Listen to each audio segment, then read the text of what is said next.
Hello everyone, this is PHTV Channel 4 in Palos Heights. I'm Sue Jankowski. Welcome to our program today, Meet with Moraine. In this program we meet about once a month with our friends and neighbors that are at Moraine Valley Community College, and we hear about the various programs that they've got available to the whole community and a lot of things that you can participate in. Today we are talking to Dr. Troy Swanson, Teaching and Learning Librarian. Welcome, Troy, today. Thank you. Nice to see you. Nice to have you here. And Suzanne Nasser, who is a counselor at Moraine Valley Community College. Welcome, Suzanne. Thank you. Nice to have you both here. So we're going to get started talking about a program that is being held at Moraine right now. It's one book, one college program, and specifically a particular book and topic. And I'm going to let Troy tell us a little bit about that. First of all, I needed a little explanation, so maybe our viewers do too, about what is one book, one college? What does that mean? Yes, and you know, your community is probably aware of it, like the Palos Reads program that the public libraries do, but our one book program is a community reading program where we select a book. We try to select books that cover a range of topics that interact with our curriculum. And then we do a range of programs around that. And the goal is to offer support for our faculty, to push new ideas, and to focus on timely topics. So we'll do lectures and panel discussions and films all around the book and topics from the book. Does the book encompass like the entire year? So in this, okay, so it's not it's just like academic year. It's a whole year worth of that topic of and I think book. we've done this for 14 years. Wow, so, okay, that's a great thing. Okay, so this year's book is what? This book is called We Believe You, Survivors of Campus Sexual Assault Speak Out. It's by Annie E. Clark and Andrea Pino. It's a 2016 book, I think. I don't remember the date. Okay. But it's the stories of 36 survivors of campus sexual assault. And you move through, each survivor's telling their own story.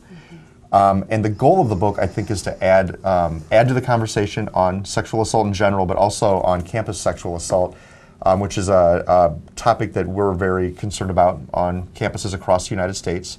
And it tries to show the diverse views that the typical stories we tell in our head about rape victims and about sexual assault aren't always accurate. It happens to a range of people, men and women, of different sexual orientations, of gender identities, and this book tells their stories from here's how it was when I came to campus, here's the moment that I realized what was happening to me, and then here's how I've survived afterwards. And I mean, it's definitely heavy stories, but important stories. And the nice thing we liked about it was because it was told kind of in segments, faculty members could utilize it in classes without having a cover-to-cover read. And if we picked a piece of fiction, there's some really good fiction books that touch on this topic, that would be a story. But this is multiple stories, multiple voices, which we thought was very important. And then we could take the themes out of that book and discuss it on campus.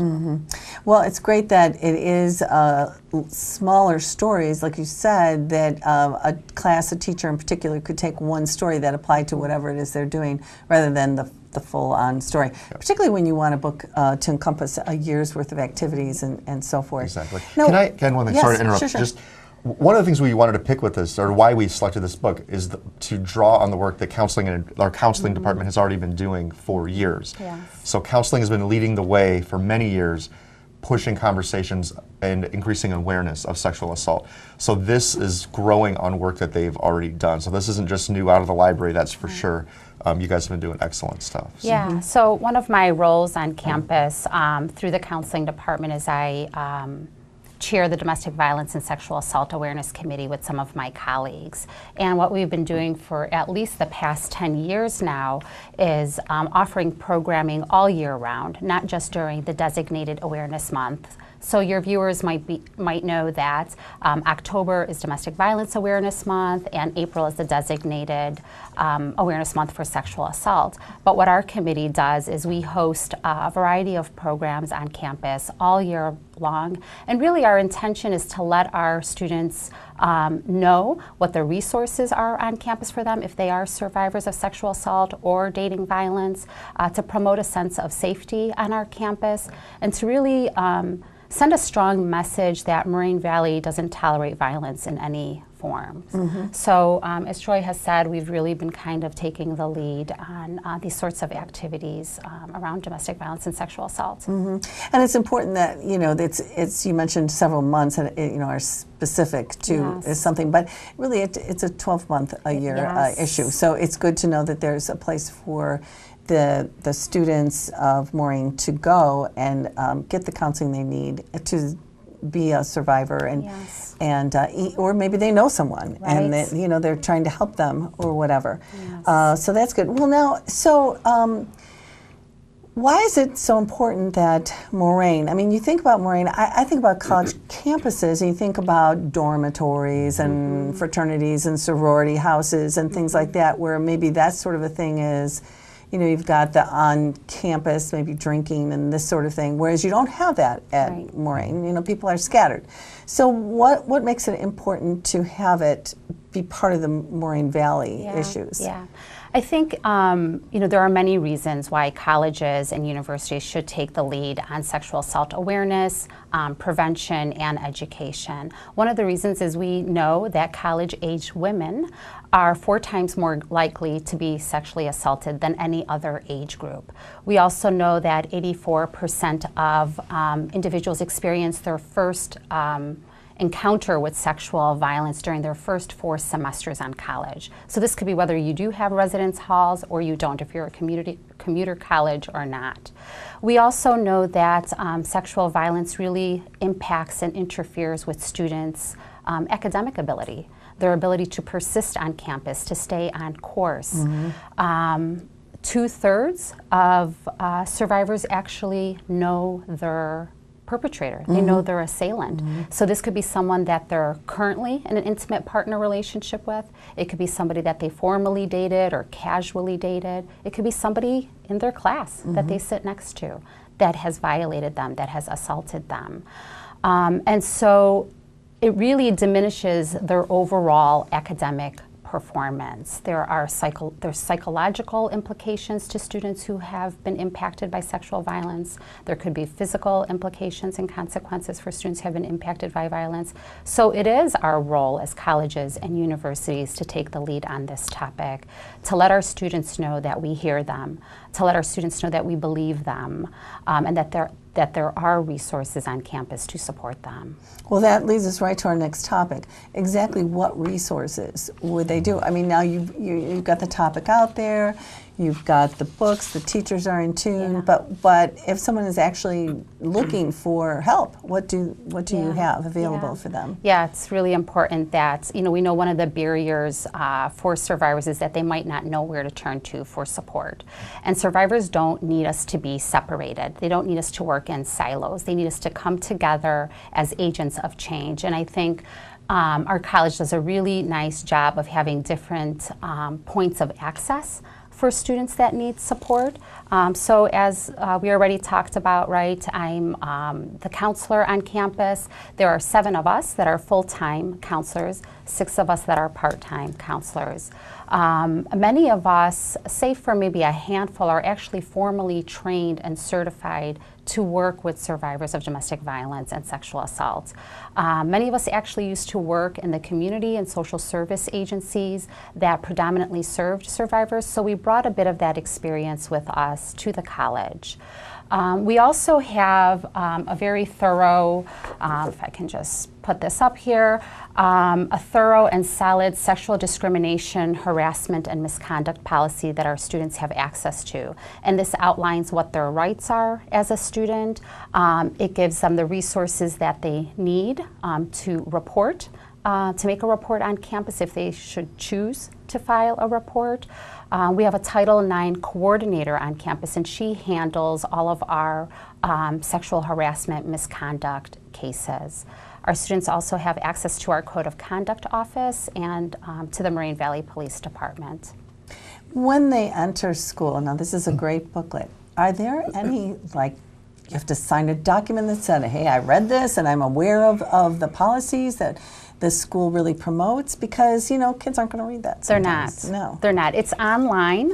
Also, in orientation, you know, freshmen go through the freshman orientation process. So we do talk about our policy during our freshman orientation process. They also get this sent to them digitally, and there's a video module that students can go through. They might look at that. They might look at the video. So we hit them up in different ways. We try to use different avenues. In person during orientation. The policy is also outlined in our catalog, our college catalog, and then we send them a video as well. It's also why it's so important for us to increase awareness on our campus, given that we're non-residential, because in residential campuses, often you would have the dorm programs, which are fantastic, where you have RAs and people that live with freshmen especially, but with all students able to increase awareness. And I'm sure at other campuses, faculty still play an important role in awareness and disclosure, but it's even more pronounced on our campus because many students come for 1 or 2 classes. They take their class, they go to their car, and they go home. And the main interaction, the main interface that students have with the college as a whole is that faculty member in the classroom. So the more that we can connect with those faculty members, the more effective we are. I think our counseling department does a fantastic job in increasing awareness to faculty and partnering with faculty. So faculty know that if there's a crisis situation in that way where students need support, I think it's just instinctive for us to reach out to our counseling center for that help and to connect. It's often the faculty that are connecting the students to the counselors, which I think is very important. For sure. So if the students haven't read the handbook, if they haven't watched the video, then they can come to our office, and you know, we get many of our referrals from, as Troy was saying, from our faculty members. Well, that's great. So then we can outline what their options are, what the student options are. You know, the other thing that we do, the other resource that we provide our students, because we're a commuter college and we're not residential and we're not available 24 hours, 7 days a week, is we partner with our local sexual assault and domestic violence agency, Pillars. And Pillars provides our students with a 24-hour, well, they provide the community, right, with a 24-hour hotline, sexual assault and domestic violence hotline. So our students can access that and gain support through that hotline when we're not around. Pillars also provides our students with medical and court advocacy. So should a student in the aftermath of an assault choose to go to a hospital, choose to file a report in the courthouse, then Pillars can help our students navigate these institutions, navigate these systems, and walk them through these processes by giving our students a medical advocate, providing them with a court advocate. So we also partner with our local social service agency as well. Have you found over the years then, when since the discussion is becoming more open, are there more students who are likely to seek out some help, to call more than they used to? I mean, because I think in the past it would be kind of like, that's why that book title is so great, We Believe You, because you were never believed before. So now that message is going out, are there more cases likely to come out, people getting help? Do you find that it's increasing? Well, I think that's the intention, right, is to let our students know rape culture still exists.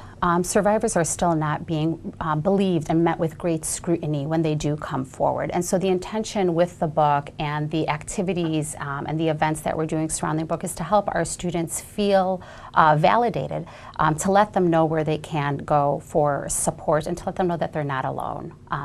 Again, that we do hear them and we do believe them, and to, you know, obviously come and see us. Okay. Now you mentioned that any sexual assault or some sexual assault is more likely to happen in the first 4 semesters that students are at school, which tells me that I'm hoping that the high school level is doing something about that, because now kids are coming into you, they're 17, 18 years old, and they may or may not have the kind of information that they need to have.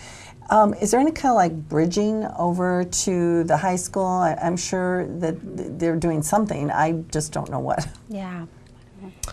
I don't know if I can speak on that. I know that we do a lot of outreach with the college, with all of our high schools, and we're increasingly provided space to be in the high schools to work with students, and that's partly on recruiting and curricular side of things. But the connections are definitely there. I can't speak on. I think that they're actually starting at a much younger age. You know, my daughters are in grammar school, and they just recently had an assembly on it used to be the era of good touch versus bad touch, Yes. and now they're talking to them about sexual abuse. They're talking to students at a much younger age. I don't remember receiving that when I was in grammar school, those conversations about appropriate touch. So it is happening earlier on, I think, even before students hit high school, because my daughters came home with lots of questions for me. Yeah. You're the pro, so that's good. Yeah, but it's hard when it's your kids. I don't know. Yeah. It is. It is a difficult topic, and that's why people don't always get the assistance they need, because it's a topic that is just so hard. Now. When you say, and I know your shirts you've got on, it says consent is sexy. What exactly does that mean, and what are you promoting with that? Yeah. What are you promoting? Yeah, right? Yeah, right. So I think it might be helpful to maybe first define consent before we talk about the Consent is Sexy campaign that we have going on campus, and I think many colleges and universities have adopted the Consent is Sexy campaign. So consent basically gives permission to engage in mutually agreed upon sexual activity. Consent is voluntary, meaning it's without coercion, without pressure. It's active, it's not passive. It's clear and it's knowing. So there's no doubt that you've secured it. You've either got consent or you don't. It's words and actions, and consent cannot, right? It's important to point out that consent cannot be given if an individual is physically helpless, mentally impaired, or under the influence of alcohol or other intoxicating substances. So the Consent is Sexy campaign basically promotes, it's a sexual rights awareness campaign that is encouraging high school students, college students to have open and honest dialogue and discussion about giving and receiving consent. It's about promoting respect, about promoting gender equality. So although it's a mantra, a popular, kind of catchy phrase that is kind of caught on fire in different institutions, we want students to understand that not only is consent sexy, but it's absolutely mandatory, right? And that consent, that sex without consent is rape. And that's, really, it's a very catchy phrase, and that at least is fodder for thought, for them to think about what does that exactly mean. I like that. One thing that we've heard is that there are some really great things happening, to go back to the high school question, connected to sex ed. And our students come in and they know about sexually transmitted diseases, they know about birth control. But one thing that's difficult to talk about and uncomfortable to talk about, and I think especially in high schools where you're dealing with minors, is what is happening during those activities. And that there's an initiator, and that if you're the initiator, you have a responsibility. And that, I think, is the underlying point of the Consent is Sexy initiative, is that you have a responsibility to be aware of what's happening and that everybody's on board, not to go too much into it. And we're not hosting, sex workshops, but that students don't, like all young people, it's a moment of kind of learn as you go, and no one wants to talk about it, and it's a difficult topic, but that people need to be aware when that's happening, what is, that it's not just about you, and that are you actually having communication? And I think that's kind of the push, and we've heard that, right? We've heard that from students, that just yesterday. here's all the things we learned, but here's something we definitely don't know about. So that's helping to fill in that gap in appropriate ways. Right. So we're still learning and adding things and changing things. So the next thing that I want to talk about is, isn't sexual assault mostly a women's issue? Well, that's what we're pretty sure. It's mostly a women's issue, but apparently it isn't always a women's issue. So. No, it's not. You're absolutely right that sexual assault is not just a women's issue.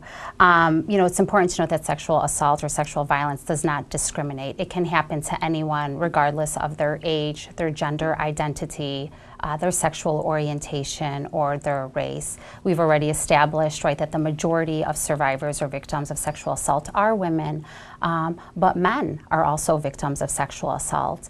Members of the LGBTQI experience experience sexual assault at the same or even higher rates than heterosexuals. And people of color are also impacted by sexual assault. So when we talk about barriers to receiving help or support that's out there, we know that marginalized people, communities of color, face greater discrimination than others. When we talk about the services or the institutions that survivors turn to for support in the aftermath of an assault, we see them going to hospitals for help. We see them possibly going to the courthouse, to police stations. And unfortunately, communities of color, the LGBTQI community face greater discrimination than others when they try to access support at these institutions. They're met with greater disbelief. They may be treated with less priority than white people. And so I think it's really important for us, we need to be cognizant of these interlocking systems of oppression. And we need to show up for each other, right? And we need to understand clearly that sexual assault is not just a women's issue, it's a human rights issue. Mm-hmm. And I think we would be remiss if we didn't point out also that the vast majority of offenders are men. Mm-hmm. And it's maybe not universal, but I mean 99%. So to say it's a women's issue, it's not the women who are doing it. It's kind of on us guys that we need the culture of, you know, the bros taking care of the bros needs to be broken and to support each other. And if you see a friend going down a bad path, that you would intervene to support that friend.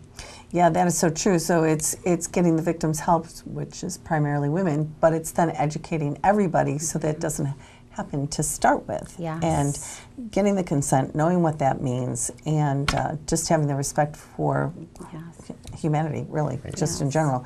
Now, okay, so there's more things that are going to be happening. Is this book this is like a moment, we read the book on November 4th, we're all going to talk about it, or is this just like in the classroom, it's an ongoing thing? Ongoing, yep, absolutely. And so they're not coming into the library and having like a book discussion at a particular time? In the spring, we're going to have readings that our speech team will do. We're still working on the dates for that. So there will be times where the book itself is featured, but you know, really our goal is to pull the themes out of the book. And so we're talking about the myths and facts about sexual assault. We're talking about victims' rights and advocacy. We're also talking about kind of instead of just the negative side, also how do you have a healthy relationship? So I think we're looking at, we haven't finalized it, but on Valentine's Day, to have a panel discussion of counselors to say what is the role, like how do you build a healthy relationship? What does that mean? Because we don't often talk about that. Yeah, also, sexual health. So what is healthy sexuality and taking care of yourself and your partner, as the case may be. We've had discussions with our psychology faculty and sociology faculty. So it's definitely ongoing. There's copies of our book available in the library for checkout. Our bookstore selling it. Obviously, it can be found on Amazon and all the typical book retail sites. But it's all year long, and faculty will use it in different ways in classes. So, and I should mention, any community member, if you live in Moraine Valley's district, you are one of our library patrons. You can come into our library and have a library card and check out materials from us. So if you decided you didn't want to buy it and you wanted to come in and check it out, we would be happy to see community members. And that's amazing because you've got that many more books than our local libraries most likely have, so that's a great opportunity. I think this is just such an incredibly important issue right now, and probably has been all through time, except for it wasn't talked about. So now, it's on the news all the time, and especially right now, there's some things going on that are unfortunate. And I think as parents, and knowing like your child will be going to school and facing some of these things where you're not able to be there and maybe protect them the way you were protecting them, it's good to know that these items are being addressed. Before we go, though, I want to make sure that anybody watching would have information they can pass on to their student or just for themselves that you have available at the school. Yeah. Is there anything else? We have a very nice resources page on our One Book website. So if anyone in the community wanted to go to onebook.morainevalley.edu, look for a tab that says resources. It outlines all of our campus resources, and it also outlines community resources. So even if someone at home was dealing with some of these issues and they weren't one of our students, what are the resources that are available out in the community? And along with that also, that website has links to YouTube videos from our public events, so if they wanted to see our discussions, and it'll also have our schedule for our spring events. Our events are free and they're open to the public. We'd be happy for anyone to stop by our library and join the conversation. Yes, and if you are a student and you're watching this, please come and see us in the Counseling and Career Development Center. We're located in the S Building, 2nd floor. Okay, well that's great. And the other thing you mentioned, which I did not know, that there was a community place for people to call called Pillars. Yes. I did not know anything about that. So I'm not sure how exactly, besides programs like this, maybe articles in the newspaper, whatever, how do people find out this information? So that is very valuable to know. Yes, and Pillars is actually one of those resources that is listed on the One Book, One College website in terms of community resources, so your viewers can access more information about Pillars. They're located in Hickory Hills. Okay. So they're right in our township. Nice. Yeah. Okay.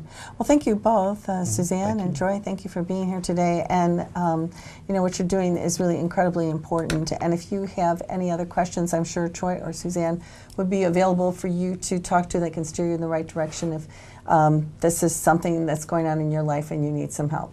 All right. Thank you. Thank you. Thanks for having us. Thanks for watching us today. Bye.